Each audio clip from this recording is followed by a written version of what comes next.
Auren masoya, Jamilu ya zama ango. Farko da rabi Allah zan fara, ya zarjana da kare da basira.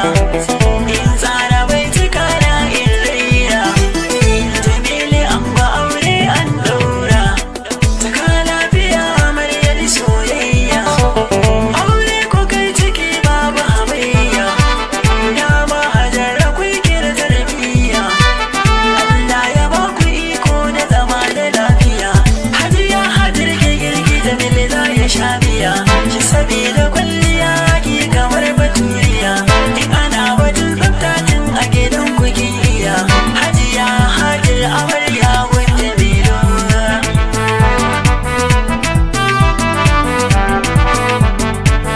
Yanayi a sha biki auren masu arziki mun ga ana ruwan kuɗi.